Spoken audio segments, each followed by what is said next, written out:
الحمدللہ وحدہ والصلاة والسلام علی رسول اللہ وعلی آلہ وصحبہ اجمعین ومن تبعہم بإحسان الی یوم الدین اما بعد فاعوذ باللہ من الشیطان الرجیم فویل للذین یکتبون الکتاب بأیدیہم ثم یقولون هذا من عند اللہ لیشتروا به ثمنا قلیلا۔ فویل للذین، سو تباہی ہے ان لوگوں کے لیے، یکتبون الکتاب بأیدیہم، جو لکھتے ہیں کتاب اپنے ہاتھ سے، ثم یقولون، پھر کہتے ہیں، ھذا من عند اللہ، کہ یہ اللہ تعالیٰ کی طرف سے ہے، لیشتروا به ثمنا قلیلا، تاکہ کما لیں اس کے ذریعے قیمت تھوڑی سی۔ فویل لہم، سو ہلاکت ہے ان کے لیے، مما کتبت ایدیہم، اس تحریر کی وجہ سے جو ان کے ہاتھوں نے لکھی، وویل لہم مما یکسبون، اور ہلاکت ہے ان کے لیے اس آمدن کی وجہ سے جو وہ کماتے ہیں۔ اس آیت میں یہود کے چوتھے گروہ اور ان کی قباحت کا ذکر ہے، یعنی تحریف لفظی، کہ وہ کتاب اللہ میں یعنی تورات میں تحریف کرتے تھے، تحریف لفظی۔ ہم نے بتایا تھا کہ تحریف کی دو قسمیں ہیں،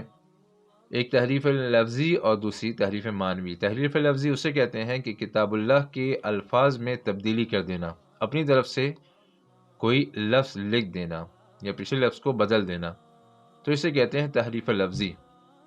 تو یہود کے علماء کی ایک قباحت یہ بھی تھی کہ وہ کتاب اللہ میں تحریف لفظی کیا کرتے تھے۔ تو اس آیت میں ان کی اسی قباحت کا ذکر ہے، اور اس کا ذکر ہے کہ یہ تحریف لفظی یعنی شریعت میں تغییر اور تبدیل اور زیادتی کرنا، یہ ہلاکت کا سبب ہے۔ اور یہی اس آیت کا ربط ہے پچھلی آیات سے، کہ پچھلی آیت میں بھی ان کی تحریف کا ذکر تھا، تو اس آیت میں اس کا ذکر ہے کہ یہ تحریف ہلاکت کا سبب ہے۔ ابن کثیر رحمہ اللہ نے لکھا ہے کہ یہ وہ لوگ تھے جو اللہ تعالیٰ پر افتراء یعنی جھوٹ باندھتے تھے، یعنی ایک بات اللہ تعالیٰ نے نہیں فرمائی لیکن وہ کہتے کہ یہ اللہ تعالیٰ نے فرمایا ہے، اور اس کے ذریعے وہ لوگ لوگوں کو گمراہ کرتے تھے اور لوگوں سے مال بٹورتے تھے۔ تو اس آیت میں اسی کا ذکر ہے۔ تحریف لفظی کا ایک طریقہ اور ایک مثال ابن عباس رضی اللہ عنہ سے یہ نقل ہے کہ تورات میں نبی صلی اللہ علیہ وسلم کی جو صفات ذکر ہیں، جیسے حسن الوجہ، خوبصورت چہرے والے، حسن الشعری، خوبصورت بالوں والے، اکحل العینین، ربعۃ القامہ، تو ان صفات کا جو ذکر ہے تو انہوں نے اس کی جگہ لکھ دیا تھا ازرقو، یعنی نیلی آنکھوں والے، ثبت الشعری، گھنگریالے بالوں والے، اور اسی طرح اور جو صفات ہیں ان کو بدل دیا تھا۔ تو یہ صفات لوگوں کو دکھا کر وہ لوگوں کو گمراہ کیا کرتے تھے، اور کہتے تھے کہ دیکھو تورات میں تو یہ صفات لکھی ہیں اور ان نبی کی یہ صفات نہیں ہے، تو معلوم ہوا کہ یہ نبی آخری نبی نہیں ہے، اس لیے ان پر ایمان لانے کی ضرورت نہیں ہے۔ تو یہ ایک طریقہ تھا تعریف لفظی کا، جس کے ذریعے وہ لوگوں کو گمراہ کرتے تھے۔ ہماری امت میں، امت محمدیہ صلی اللہ علیہ وسلم میں بھی شریعت میں تحریف کی جاتی ہے، اور اس کا طریقہ یہ ہے کہ اپنی طرف سے کوئی عبارت لکھ کر اس پر قول اللہ یا قول رسول لکھ دیا جاتا ہے۔ بہت سے گمراہ فرقے اور گمراہ لوگ یہ کام کرتے ہیں، اور اپنے باطل عقائد کو، باطل نظریات کو ثابت کرنے کے لیے وہ موضوعی احادیث کا سہارا لیتے ہیں، یعنی خود سے احادیث کو گڑھ لیتے ہیں۔ پچھلے زمانے میں بھی یہ معمول تھا اور اس زمانے میں بھی ایسا ہوتا ہے۔ تو یہ طریقہ ہماری امت میں موضوعی احادیث کی شکل میں موجود ہے۔ موضوع حدیث وہ ہوتی ہے کہ جو کوئی انسان اپنی طرف سے گڑھ لے، اپنی طرف سے لکھ لے، اور اس کی نسبت رسول اللہ صلی اللہ علیہ وسلم کی طرف کر دے کہ یہ رسول اللہ صلی اللہ علیہ وسلم نے فرمایا ہے۔ تو یہ کام اولین دور میں، صحابہ کے دور میں بہت ہوا ہے۔ صحابہ رضی اللہ عنہ کے دور میں بعض ایسے باطل پرست منافقین پیدا ہو گئے تھے کہ جنہوں نے اپنے مذموم مقاصد حاصل کرنے کے لیے موضوع احادیث گڑھ لی تھی۔ پھر بعد کے زمانے میں یہ موضوع احادیث یہ مشہور بھی ہو گئیں، اور حتیٰ کہ بعض علماء اور بعض مفسرین نے انہیں اپنی کتابوں میں بھی جگہ دے دی۔ لیکن اللہ تعالیٰ نے اس امت میں ایسے علماء محدثین پیدا فرمائے کہ جنہوں نے رسول اللہ صلی اللہ علیہ وسلم کی احادیث کی بہت گہرائی سے تحقیق کی اور اس کی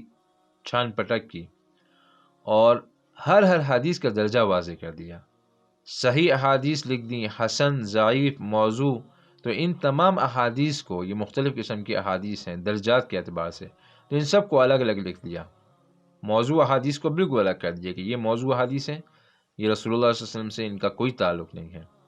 پھر اسی طرح ہر اس شخص کی تحقیق کی کہ جس کا نام کسی حدیث کی سند میں موجود تھا، یعنی اس نے حدیث روایت کی تھی، اور اس کے بارے میں اس کا حکم بھی لکھ دیا کہ اس شخص سے روایت حدیث مقبول ہے یا مقبول نہیں ہے، اور مقبول ہے تو کس درجے کی مقبول ہے۔ تو یہ باتیں تمام جو ہیں ان راویوں کے بارے میں لکھ دیں۔ پھر اس کے ذریعے ایک علم وجود میں آ گیا جس کہا جاتا ہے اسماء الرجال کا علم، یعنی وہ اشخاص، وہ شخصیات کہ جنہوں نے رسول اللہ صلی اللہ علیہ وسلم کی احادیث کو روایت کیا ہے، بیان کیا ہے، تو ان کے نام، ان کے کردار، ان کے احکام، یہ سب جمع کر دیے کتابوں میں۔ تو اس علم کو پھر نام دیا گیا اسماء الرجال کا۔ تو یہ اس امت کے علماء کا ایک ایسا کارنامہ ہے کہ جس کی مثال انسانیت کی تاریخ میں نہیں ملتی، کہ پہلے تو رسول اللہ صلی اللہ علیہ وسلم کی تمام احادیث کو جمع کیا،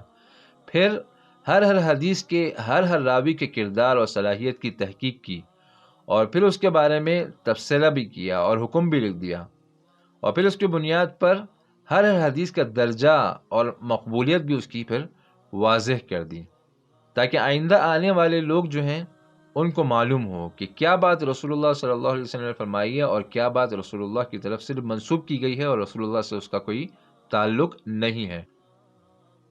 تو اس کی مثال ہمیں تاریخ میں نہیں ملتی کہ صاحب حدیث یعنی صلی اللہ علیہ وسلم کے احوال اور آپ کے اقوال بھی انتہائی دقت کے ساتھ من و عن جمع کر دیے، اور پھر اس کے راویوں کے احوال بھی مکمل تحقیق کے ساتھ لکھ دیے اور جمع کر دیا۔ تو دنیا میں ایسی کوئی دوسری شخصیت نہیں گزری کہ جس کے احوال اور جس کے اقوال اتنی تفصیل کے ساتھ اور اتنی دقت کے ساتھ جمع کیے گئے ہوں، اور پھر انہیں نقل کرنے والے جو اشخاص ہیں تو ہر ناقل کے احوال بھی انہوں نے جمع کیے ہوں۔ تو اس کی مثال تاریخ میں کہیں نہیں ملتی۔ یہ علماء اسلام کا ایک بے مثال کارنامہ ہے۔ تو اللہ تعالیٰ ان علماء پر اپنی کروڑوں رحمتیں نازل فرمائے کہ جنہوں نے آئندہ آنے والی نسلوں کی اتنی بڑی خدمت کی کہ ان کے ایمان کی حفاظت کے لیے یہ کارنامہ انجام دیا۔ فَوَيْلٌ لِّلَّذِينَ، ویلن کا لفظ اس آیت میں 3 دفعہ آیا ہے، اور اس کے معنی میں بہت سے اقوال ہیں، جیسے شدت کو ویل کہا جاتا ہے، ہلاکت کو ویل کہا جاتا ہے، فریاد کو، غم کو، اور اس کے علاوہ اور بھی معنی ویلن کے علماء نے لکھے ہیں۔ ترمذی کی ایک حدیث میں ہے کہ یہ جہنم کی ایک وادی کا نام ہے جس میں کافر 40 سال تک نیچے گرتے رہیں گے لیکن اس کی جڑ تک نہیں پہنچ سکیں گے۔ تو ایک روایت کے مطابق ویلن کا مطلب ہے جہنم کی ایک وادی۔ یکتبون الکتاب بایدیہم، یعنی وہ لکھتے ہیں کتاب کو اپنے ہاتھوں سے۔ اس سے مراد یہ ہے کہ وہ اپنی طرف سے کوئی بات لکھ کر اسے کتاب اللہ کی طرف منسوب کر دیتے تھے کہ یہ بات کتاب اللہ میں، تورات میں ہے، لیکن تورات میں نہیں ہوتی تھی وہ۔ تو اس میں ان کے اسی افتراء یعنی جھوٹ کا ذکر ہے، اور یہ جھوٹ ہے فعلی، افتراء فعلی، یعنی اپنے ہاتھ سے لکھتے تھے۔ پھر فرمایا ثم یقولون ھذا من عند اللہ، کہ یہ اللہ تعالیٰ کی طرف سے ہے۔ تو اس میں افتراء قولی کا ذکر ہے کہ وہ اپنی زبان سے جھوٹ بولتے تھے، اللہ تعالیٰ کی طرف ایک بات کو منسوب کیا کرتے تھے حالانکہ وہ اللہ تعالیٰ سے منسوب نہیں ہوتی تھی۔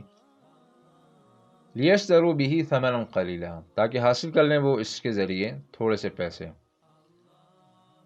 تو یہاں پر ثمنن جو ہے یہ عام ہے، چاہے نقدی ہو یا رشوت ہو، یعنی کس کے ذریعے مال حاصل کرنا مقصود ہو یا رشوت حاصل کرنا مقصود ہو یا کوئی خوراک مقصود ہو، لوگوں سے دعوتیں وغیرہ اڑانا، یا کوئی اور دنیاوی سامان یا دنیاوی عزت، کوئی تحفے تحائف وصول کرنا مقصود ہو، یا دنیاوی عزت، وقار، عہدے حاصل کرنا مقصود ہو، تو اس میں یہ سب شامل ہیں۔ پھر یہاں پر دنیاوی مفادات کو، مال و دولت، خوراک، دعوت، عزت، وقار، عہدے، ان سب کو قلیل فرمایا گیا ہے۔ تو اس کی مختلف وجوہات ہیں۔ ایک وجہ یہ ہے کہ دنیا کی ہر نعمت جو ہوتی ہے، مال و دولت ہو، عزت ہو، عہدہ ہو، یہ سب فانی ہوتے ہیں، تو اس لیے اس کو قلیلہ فرمایا گیا ہے۔ دوسری وجہ یہ ہے کہ یہ حرام ذریعے سے حاصل کی گئی حرام مال اور عزت ہے، تو اس لیے اس کو ثمن قلیلہ کہا گیا ہے۔ تیسری وجہ یہ ہے کہ آخرت کے مقابلے میں دنیا کی تمام دولت بھی جمع کر دی جائے تو وہ آخرت کے مقابلے میں کم ہی ہے، اس لیے یہاں پہ اس کو ثمن قلیلہ فرمایا گیا۔ تو اس میں ان کے ایک بہت بڑی کم عقلی اور نقصان کی طرف اشارہ ہے کہ وہ ثمن قلیل کے بدلے آخرت کے اتنے بڑے اجر کو برباد کر دیتے ہیں، خود بھی گمراہ ہوتے ہیں اور دوسروں کو بھی گمراہ کرتے ہیں، اللہ تعالیٰ پر جھوٹ باندھتے ہیں، اور یہ سب دنیا کی محبت میں وہ یہ کام کرتے ہیں اور اپنی آخرت کو تباہ کرتے ہیں۔ فویل لہم مما کتبت ایدیہم، تو ہلاکت ہے اس کی وجہ سے جو انہوں نے لکھا، وویل لہم مما یکسبون، اور ہلاکت ہے اس کی وجہ سے جو وہ کماتے ہیں۔ تو اس آیت میں 3 دفعہ ہلاکت کا لفظ استعمال کیا گیا ہے، ویلن۔ اس کی وجہ یہ ہے کہ ان کے گناہ بھی 3 تھے۔ ایک گناہ ان کا اللہ تعالیٰ پر جھوٹ باندھنا تھا، دوسرا گناہ ان کا شریعت میں تبدیلی کرنا، جھوٹ بنانا اور لکھنا، تو اس کی وجہ سے ہلاکت ذکر کی گئی، اور تیسرا سبب شریعت میں تبدیلی کر کے اس کے عوض دنیاوی فائدے حاصل کرنا ہے۔ تو یہ 3 گناہ تھے بڑے بڑے ان کے، اس کی وجہ سے 3 دفعہ ویلن ہلاکت کا ذکر کیا گیا۔ پھر ایک نقطہ یہاں پر علماء نے یہ لکھا ہے کہ کتابت، لکھنا، اس کے لیے اللہ تعالیٰ نے ماضی کا صیغہ استعمال کیا ہے، اور یکسبون، کمانا، اس کے لیے مستقبل کا صیغہ استعمال کیا گیا ہے جس میں کہ تکرار ہوتی ہے۔ تو اس کی وجہ یہ ہے کہ لکھنا ان کا ایک دفعہ تھا، یعنی کتاب اللہ میں، تورات میں جو تبدیلی کی تھی تو وہ ایک دفعہ کی تھی، یا آئندہ بھی اگر کوئی شخص شریعت میں تبدیلی کرتا ہے تو وہ ایک ہی دفعہ کرتا ہے، لیکن اس کی وجہ سے اسے جو گناہ ملتے ہیں تو وہ ہمیشہ کے لیے ملتے ہیں، بار بار ملتے ہیں۔ جب بھی کوئی شخص اس کی وجہ سے گمراہ ہوگا تو اسے اس کا گناہ ملے گا، یہ ایک گناہ جاریہ ہوتا ہے، تو اس کو تعبیر کیا یکسبون کے ذریعے۔ یا دوسری وجہ یہ ہے کہ لکھنا تو ان کا ایک ہی دفعہ تھا، لیکن اس کے ذریعے جو انہوں نے دنیاوی مفاد کمائے تو وہ انہیں بار بار ملتے تھے، تو اس وجہ سے یکسبون کا صیغہ مضارع استعمال کیا گیا۔ تو ایک نقطہ ہے جو علماء نے لکھا ہے۔ تو آج کا درس یہیں تک۔ سبحانک اللہم و بحمدک، نشہد ان لا الہ الا انت، نستغفرک و نتوب الیک۔